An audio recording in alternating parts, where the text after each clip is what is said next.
The real estate market has been cooling for a few months now. If you're a seller, you might be thinking you've missed your chance. That's not entirely true. Let me tell you why.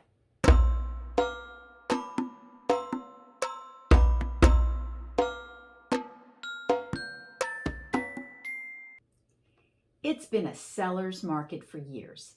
That means that sellers have had the upper hand because demand exceeded supply. That advantage got even bigger for a couple of years because of things like the pandemic and supply chain issues. The market was a dream come true for sellers. So, is the seller's market over? Whether it's a buyer's market or a seller's market is determined by dividing the number of homes on the market today by the number of home sales that closed in the past month. The answer is the number of months it will take to sell today's inventory at the pace of last month's sales. If it'll take less than 5 months, it's statistically a seller's market. Higher than 7, it's a buyer's market. But moving from a seller's market to a buyer's market isn't like flipping a light switch. It's more like operating a dimmer switch. It's a slower process.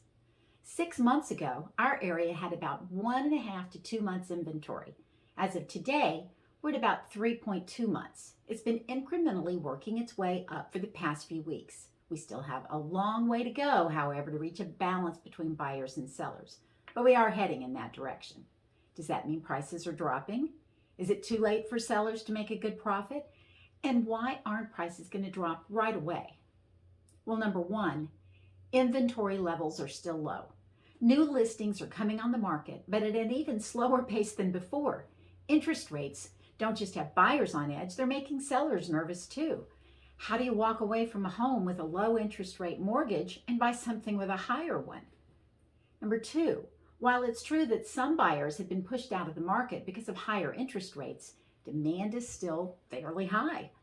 And cash buyers don't care about interest rates, but they do care about being pushed around by overly zealous sellers. Number three, closed sale prices are still rising a bit because of that crazy inventory level. They just aren't on the same trajectory that they were before. So if you put your home on the market, be realistic.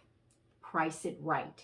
That usually ends up in a better sale price than if you overprice it in the beginning. By the way, that's the same advice we give sellers in a balanced market. Just a quick note here. Real estate is local, so the trends in your area might be a little different. Economists are anticipating a slower rise in prices, not a drop, at least for a while. So if you're a seller, don't despair. It's not too late. There's still plenty of buyers out there, but they are emboldened by the changing market. So don't expect multiple offers and bidding wars.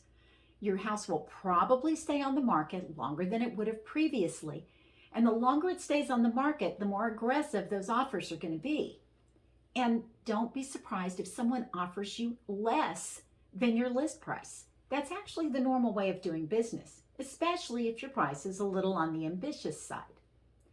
I hope this video was helpful. If so, please click that like button below and hit the subscribe button and stay tuned for more. And take a look in the description for some helpful resources. I'm Darlena Nelms with S&N Real Estate, wishing you a great day living in Sarasota.